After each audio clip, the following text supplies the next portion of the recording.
अध्याय 6 ध्यान योग। श्री भगवान ने कहा, जो पुरुष अपने कर्म फल के प्रति अनासक्त है और जो अपने कर्तव्य का पालन करता है वही सन्यासी और असली योगी है। वह नहीं जो न तो अग्नि जलाता है और न कर्म करता है। हे पांडुपुत्र, जिसे सन्यास कहते हैं उसे ही तुम योग अर्थात पर ब्रह्म से युक्त होना जानो, क्योंकि इंद्रिय तृप्ति के लिए इच्छा को त्यागे बिना कोई कभी योगी नहीं हो सकता। अष्टांग योग के नवसाधक के लिए कर्म साधन कहलाता है और योग सिद्ध पुरुष के लिए समस्त भौतिक कार्यकलापों का परित्याग ही साधन कहा जाता है। जब कोई पुरुष समस्त भौतिक इच्छाओं का त्याग करके न तो इंद्रिय तृप्ति के लिए कार्य करता है और न सकाम कर्मों में प्रवृत्त होता है तो वह योगारूढ़ कहलाता है। मनुष्य को चाहिए कि अपने मन की सहायता से अपना उद्धार करे और अपने को नीचे न गिरने दे। यह मनबद्ध जीव का मित्र भी है और शत्रु भी। जिसने मन को जीत लिया है उसके लिए मन सर्वश्रेष्ठ मित्र है, किंतु जो ऐसा नहीं कर पाया उसके लिए मन सबसे बड़ा शत्रु बना रहेगा। जिसने मन को जीत लिया है उसने पहले ही परमात्मा को प्राप्त कर लिया है, क्योंकि उसने शांति प्राप्त कर ली है।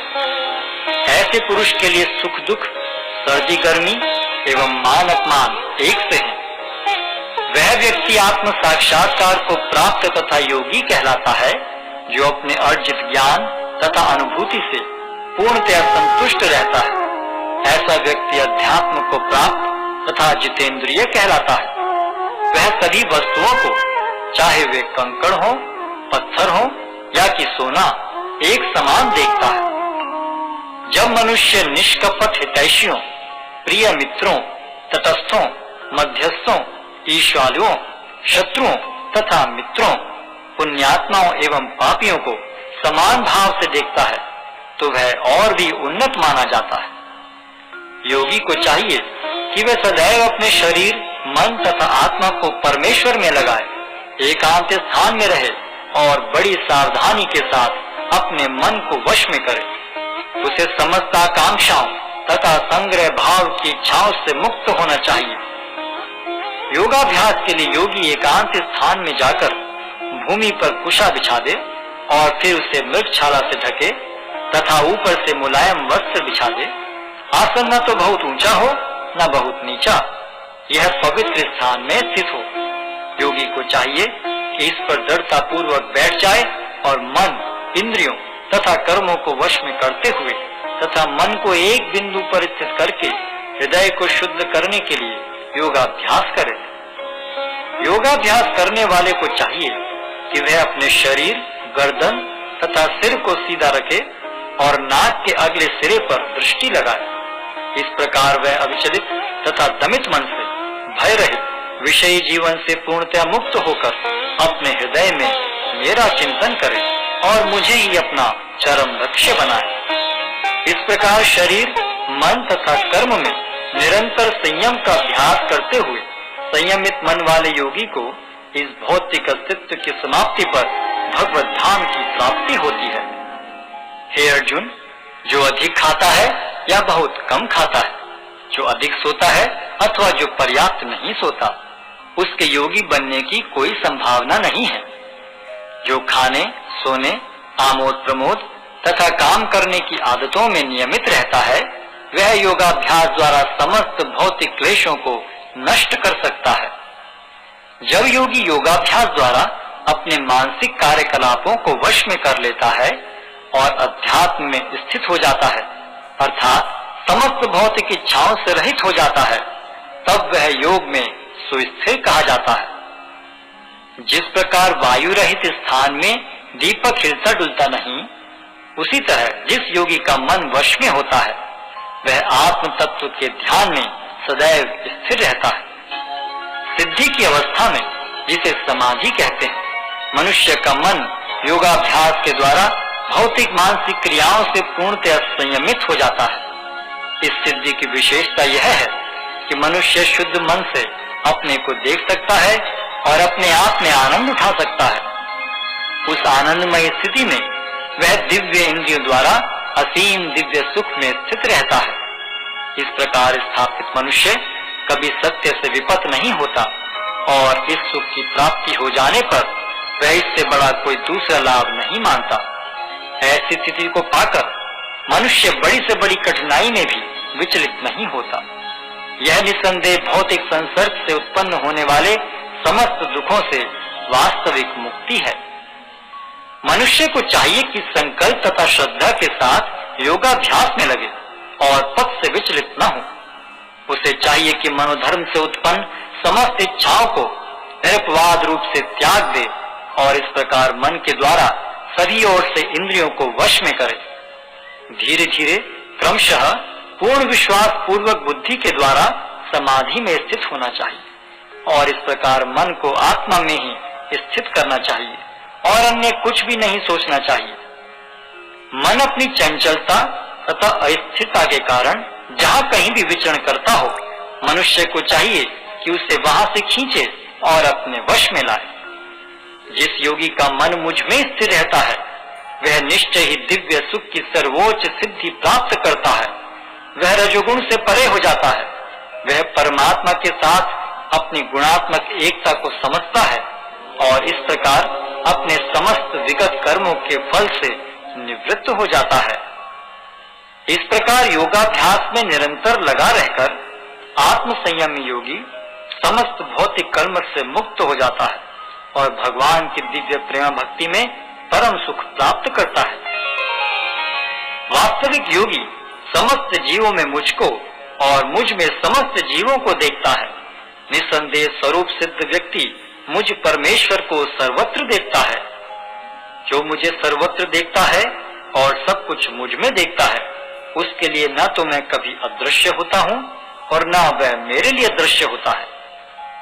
जो योगी मुझे तथा परमात्मा को अभिन्न जानते हुए परमात्मा की भक्ति पूर्वक सेवा करता है, वह हर प्रकार से मुझ में सदैव स्थित रहता है।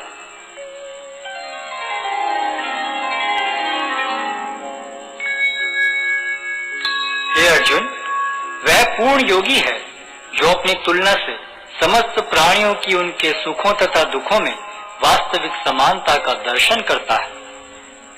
अर्जुन ने कहा, हे मधुसूदन, आपने जिस योग पद्धति का संक्षेप में वर्णन किया है वह मेरे लिए अव्यवहारिक तथा असहनीय है, क्योंकि मन चंचल तथा अस्थिर है। हे कृष्ण, क्योंकि मन चंचल, उच्छृंखल, हठीला तथा अत्यंत बलवान है, अतः मुझे इसे वश में करना वायु को वश में करने से भी अधिक कठिन लगता है। भगवान श्री कृष्ण ने कहा, हे महाबाहु कुंती पुत्र, निसंदेह चंचल मन को वश में करना अत्यंत कठिन है, किंतु उपयुक्त अभ्यास द्वारा तथा विरक्ति द्वारा ऐसा संभव है। जिसका मन उच्छृंखल है उसके लिए आत्म साक्षात्कार कठिन कार्य होता है, किंतु जिसका मन संयमित है और जो समुचित उपाय करता है उसकी सफलता ध्रुव है, ऐसा मेरा मत है। अर्जुन ने कहा, हे कृष्ण, उस असफल योगी की गति क्या है जो प्रारंभ में श्रद्धा पूर्वक आत्म साक्षात्कार की विधि ग्रहण करता है, किंतु बाद में भौतिकता के कारण उससे विचलित हो जाता है और योग सिद्धि को प्राप्त नहीं कर पाता।